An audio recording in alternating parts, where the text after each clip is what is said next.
Hi, I'm Lori Coates, BCBA and co-coordinator of the BATE team for Davis School District. I'm Jocelyn Ruiz, BCBA and co-coordinator of the BATE team. And I'm Crystal Martin, BCBA and co-coordinator on the BATE team. We're back with another episode of BATE Debate topics we're tackling. In BATE Debate, we address simple research-based behavioral practices that work with individual students or groups of students in school settings. The situations and questions that we talk about are adapted from what we are hearing and seeing in schools.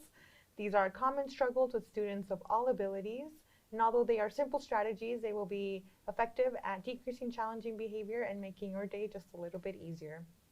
We're excited to make these strategies available to all teachers working in school settings. And don't forget to check us out on social media. We have lots of good visuals and clips where we go into detail, a little bit more detail with these topics that we talk about on our podcast. So that is at behavior underscore progress on TikTok, Instagram, and Facebook, and we're the BATE Debate on YouTube. So go check us out on all of those. All right. Well, last time we talked about back to balance. Lori, do you have any stories you'd like to share about this topic? I always have stories I like to share. Yeah. It's just kind of how I am. We have a student, surprisingly, as we've been talking a lot in the last couple of episodes, who is escalated pretty regularly and destroys classrooms and has some colorful language that he uses during these times. As he's de-escalating, one thing I noticed that the team really did a great job is as he de-escalates, he gets really sleepy. And so they've allowed him to actually take a little bit of a nap as he's de-escalating, because then what they can do is kind of wake him up after a few minutes and get him moving forward. So they're allowing that to happen just so that they can get that happening a little bit easier for him. How about you? Did you have any examples? One that I can think of a couple years ago, we were working with a student who was who was out of the classroom because was having some pretty aggressive behavior. So the staff took him out to work in a separate location and was escalating. And I had the RBT call me and was like, what should we do? Every time we present this assignment, the student re-escalates again. And so they were presenting the same assignment that they had presented when the student escalated the first time. So the suggestion I gave was, well, is there something that's less demanding that we can just do for compliance? And then once we get that compliance, we can present that assignment that the student escalated over after we've done those compliance routines first. So sometimes teachers want to jump right in to what the student was working on, but we may need to back that up just a little bit while that student is still recovering. Absolutely. So what is our primary topic for today? Today we're talking about surprised space. What do we mean by surprised space? We're talking about when you're allowing yourself to be surprised by student success and not having assumptions of what could go wrong. I think that's the biggest thing. Don't get yourself caught up in that negative attitude about a student or about interventions ideas. So in surprise space, what we need to do is get away from that negative thinking of he'll never do that, he'll never ever reach that, or there's no way that this would work. So that's what we're talking about today. Crystal, due to past student behavior, do you see staff struggle to see the positive things about the student?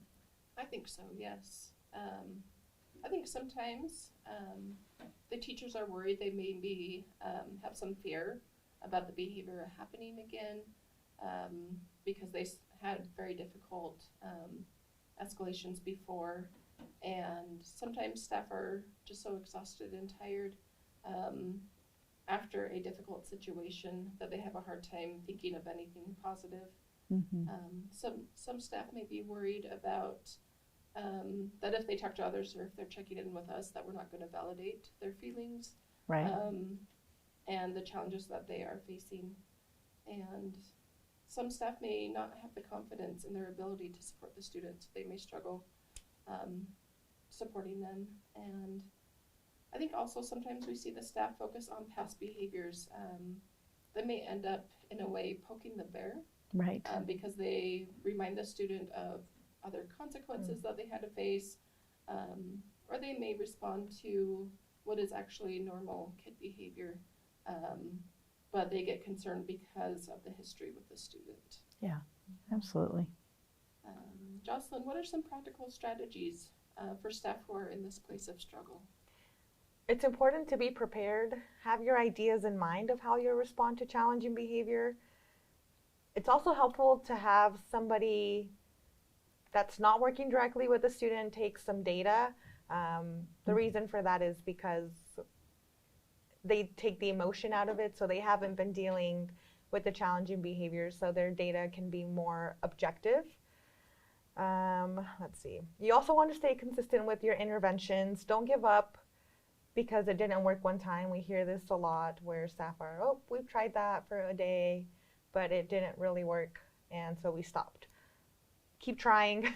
It's going to take a couple of days. You're going to have to get through that little extinction burst, because that's something that we hear too is, oh, it made it worse. That's likely to happen. Just keep being consistent. You also want to create opportunities to have fun and build rapport with the student.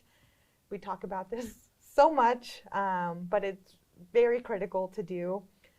Some ways that you can do this are you can take some time to talk about preferred topics with the student, or do preferred activities, and just play with the student, have fun. We sometimes forget the fun in our jobs. Yes. And that's the fun part, is getting to be with students. So how do we shift our mindset, Lori, and how does this help? I think it's really important when it comes to shifting your mindset is that you first need to acknowledge where you are. You know, earlier, Crystal, you talked about that you might not feel confident, or you might be scared, or that you're just tired. Acknowledge it, and people will see that it's hard, and people will understand. You need to rely on others when you're feeling these feelings and be vulnerable. You already talked about, Jocelyn, I think important is getting that one-on-one time with a student. This is going to help us build that success place, because we're going to get to know their likes, their dislikes, interests. And then the other thing that you really need to remember is that, as you already talked about, is quit reminding students of consequences and past behavior fails, especially consequences. Like sometimes we'll have these situations where people will say, oh, if you do that, you're going to have to clean that up. If you do that, you're going to have to do this. If you do that, you're going to miss recess. That's not helpful when you're working with students.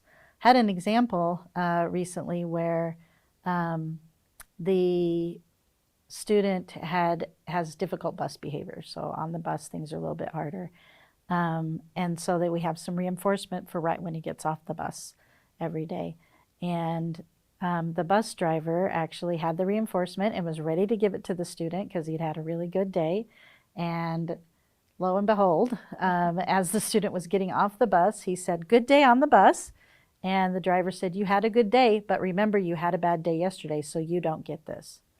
And I was like, you're not in a place to be surprised. You're not in a place to understand that good things are happening with this student, and allowing that for yourself. Yeah.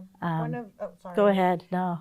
One of the things that, like, when we go out in schools, and kind of talking back to what Crystal said, that teachers may feel like we don't believe what they're saying. So they'll say things like, oh, well, they're supposed to be in this class right now, but behaviors happen more in this class, so we should observe him. Yeah. We don't need to do that. We don't need to change a student's routine so that teachers feel validated that we believe them, because we believe you. Yes. Yeah. We believe you. It is really hard. Yeah. Yeah. We do believe you. Yeah. I think it's hard when you're in that place of negativity, right? Mm-hmm. And you're trying to switch that. You need to be open to other people's ideas. It's okay to when something's a little bit outside the box.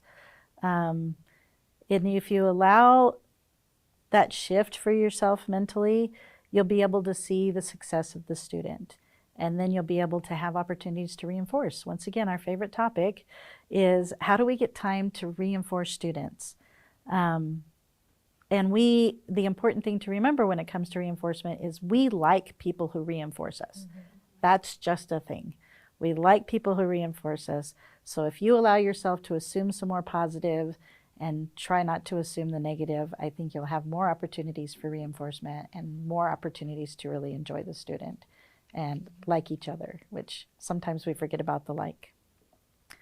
Thank you for tuning into this episode of Bait Debate. We are so excited to be able to have this opportunity to share behavioral strategies. Remember to keep yourself in a position to be surprised by student positive behavior. And you give you and yourself, the student, more opportunities for reinforcement and relationship building.